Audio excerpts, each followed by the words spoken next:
I guess I am next. Let me just get set up real quick. Backstage, are you able to see my screen okay? We are, We thank can see you. it? Fantastic. All right, so let's get started. Let's pull up my notes. All right, folks. I'm Adi Osmani, and for the next 20 minutes, I'm going to be covering the broader landscape of patterns and tools for orchestrating coding agents. And we're going to go from sub agents to full agent teams to quality gates that make these systems trustworthy. So, if you saw Ryan's talk, we're going to build on some of those ideas. So I'm excited. Quick intro. I'm a director at Google. I work on Gemini and cloud. I wanted to give you one pro tip. So everything I'm going to be showing you today using Claude and Claude Code is actually available through Google Cloud's Vertex AI. We allow you to, use Anthropic's models alongside Gemini and hundreds of other models on our platform. So if your company's using Google Cloud, you can use Claude Code through us as well if you want. But otherwise, I want to get right in. This is a moment that we are in right now. Before we had one developer, working with one AI, one model. It was synchronous. Context window was really your ceiling, and now it's kind of switched over to multiple agents running asynchronously, each with their own context window, while you orchestrate increasingly from above. Your code base becomes more of your canvas instead of just a single conversation thread, and this talk is really about how to make that big transition.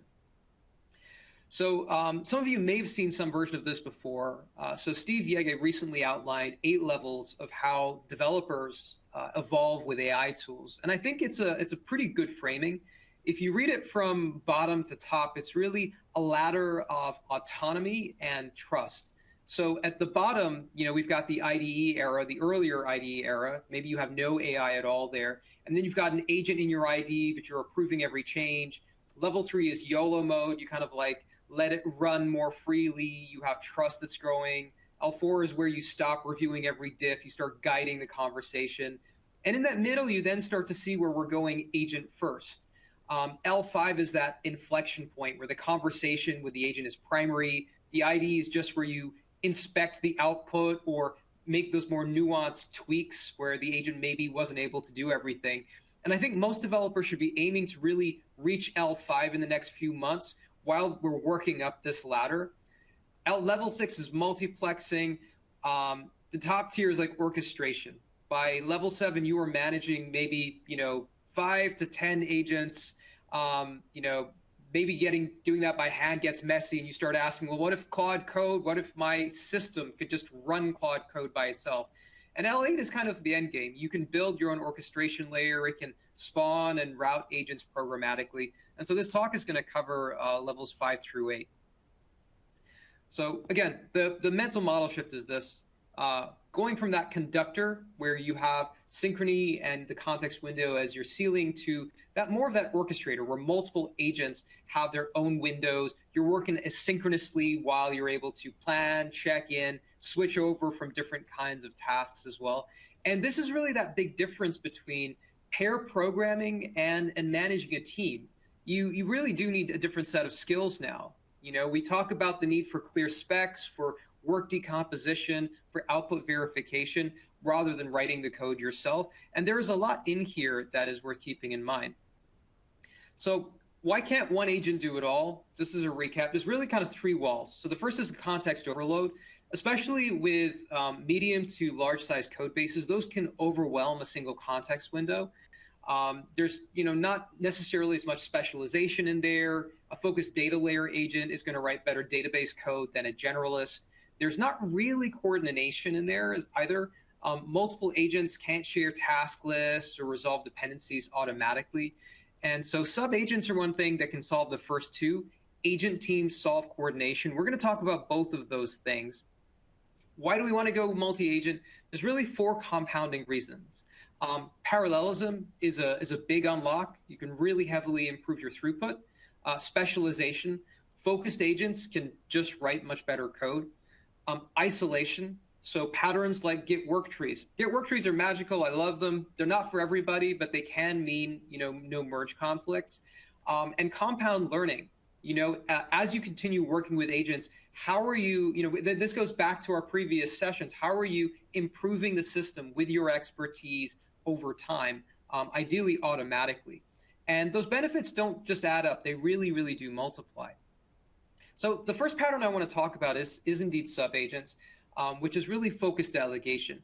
This is the simplest multi-agent pattern, and the big insight here is that subagents are able to really work in parallel.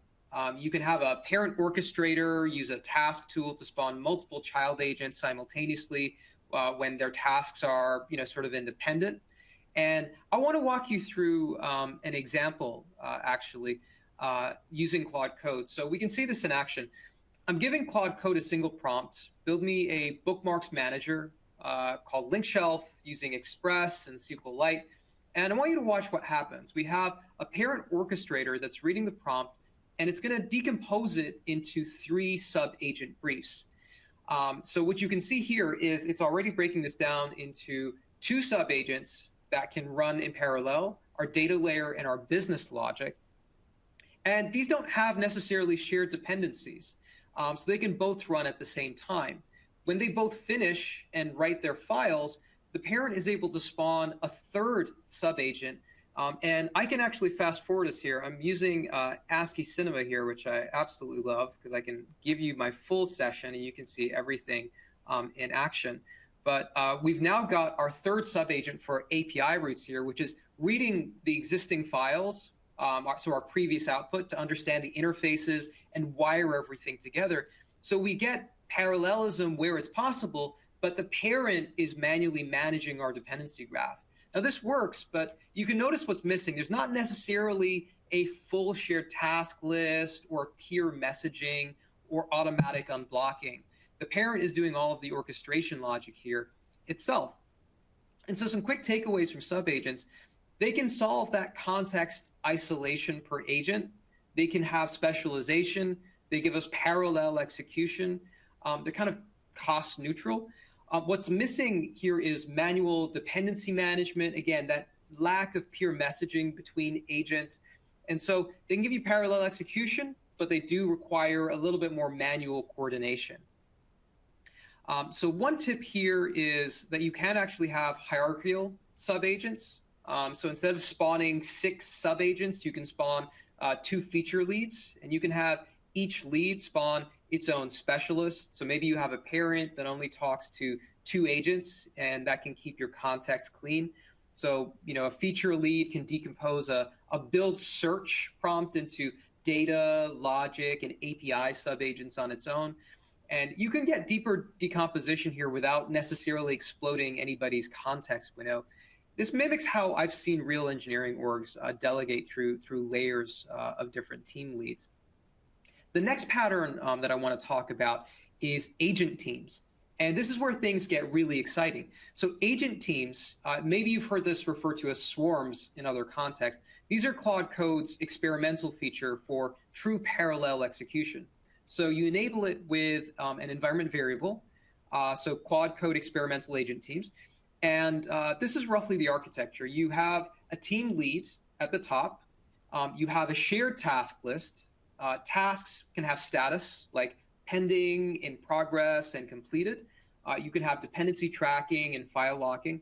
And then below the task list, you have your teammates. So in this example, we can have a backend teammate, a front-end teammate, and a test teammate. And each can be a fully independent Claude Code instance effectively with its own context window. They can self-claim tasks from the shared list, and they can message each other directly, kind of peer-to-peer, not through the lead, but the lead can synthesize all the results when everybody is done. I've previously talked about this idea that we are increasingly becoming almost managers of fleets of agents, and this is one of those patterns where you really start to feel what that means in practice. So as I was saying, the agent teams do have a shared task list in status. They've got dependency tracking. Blocked tasks can automatically unblock when dependencies complete. You have the ability to toggle visually and see what the task list looks like. You've got file locking, which can prevent conflicts. You've got communication. So again, those teammates can message each other. And the peer-to-peer messaging really prevents the lead from becoming a bottleneck in this system. So I want to show you another demo. So we're back in Claude Code, and we're going to start with our working link shelf bookmarks app. And I'm giving Claude Code a prompt, create a 3-person agent team to add search functionality. And I want you to watch what happens. The lead is going to analyze our prompt and our requirements for the team. It's going to study the code base, and it's going to create a task list with dependencies and spawn our different teammates. So here you can see that it's studying, it's saying, I'm going to create that agent team with 3 teammates working in parallel with proper dependency tracking. And so it's creating the tasks now with that dependency structure. You can see this in real time. It's got add search API endpoint DB function, all of these different tasks. You'll also see that's popped up with this tip like view teammates. I'm going to show you that in just a moment separately. But I'm going to just fast forward this just a little bit so you can kind of see some of this great stuff here. So this is where I want to show you. The backend teammate started building the search API endpoint. The front-end teammate started building the search UI component. And the test teammate, which was initially blocked, waited for the API to be done. And when the backend teammate finished, it messaged the API contract to the front-end teammate, so the test task could automatically get blocked. So all 3 of these things were working simultaneously. And I absolutely love using this feature. It is experimental. It's still being baked. But I think this is just a preview of where things are going and where things are going to land in the future. I did mention I wanted to show you that tmux line actually running. So this is a shorter demo that just zooms in on the communication mechanism. So if you're using tmux, you're able to see sort of not just your task overload, you can see what each of the agents is doing. You'll notice that they are color coded. We've got our back end, our tester, our front end. We can see as they communicate, we can see what they are each doing. And again, if you've got that mindset of I'm a manager of this agent team, this is really, really useful. I heavily recommend checking out sort of the tmux view of these workloads. So quick takeaways from the agent teams gives us pretty good parallelism with coordination. That shared task list ensures that we're getting things done in the right order. That peer messaging prevents bottlenecks. Teammates can communicate directly. There's no necessarily lead that's just the intermediary. We are planning. We've got approval for risky tasks that can catch architectural problems. It's all really good stuff. And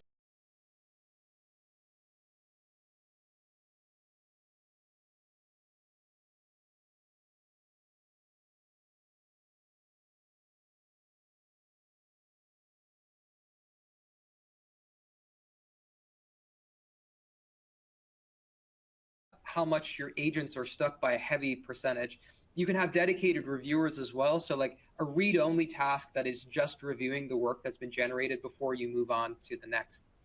So pattern 3 is orchestration at scale. So when you need to manage multiple agents across multiple repos and features, there are a lot of different options available to you today.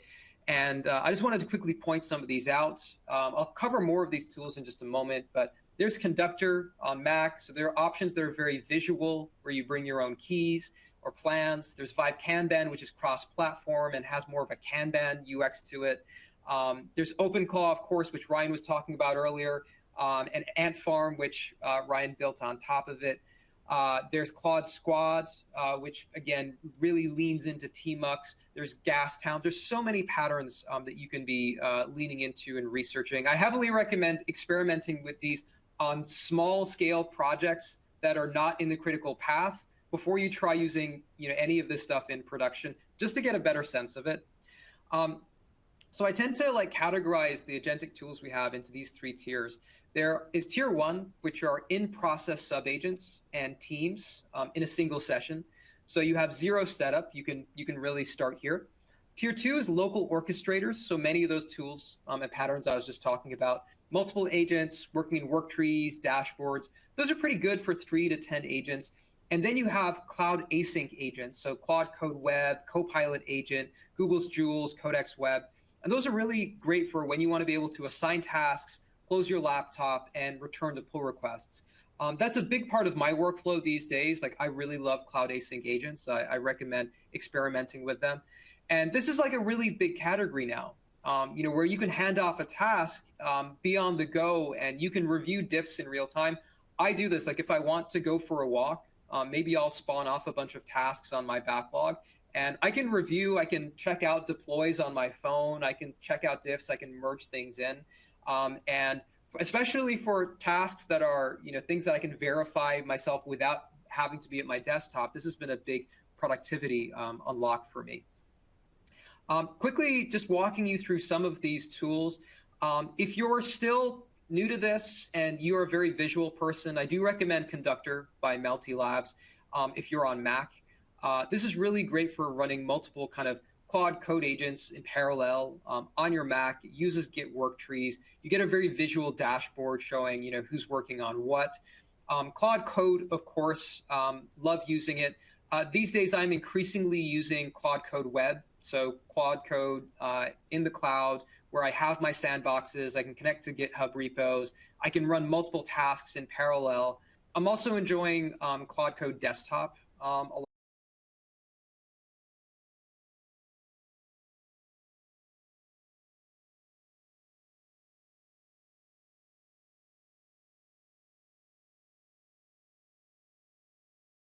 Agent quite a lot up until switching over to Claude Code for Web. This is also pretty great if you are already heavily in Microsoft and GitHub's ecosystem. You can just go to /copilot/agents and start using this. It's actually pretty good, and it supports a number of different models too. Vibe Kanban I'd mentioned earlier. There's Codex Web. Google, of course, have got anti-gravity, which gives you a bird's eye view of multiple workspaces with the agent manager there, where you can oversee dozens of agents simultaneously.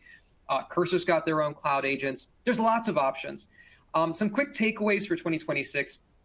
Git work trees are pretty good for solving merge conflicts. I would say that they're table stakes for a lot of tools these days. Dashboards are great for giving you visibility.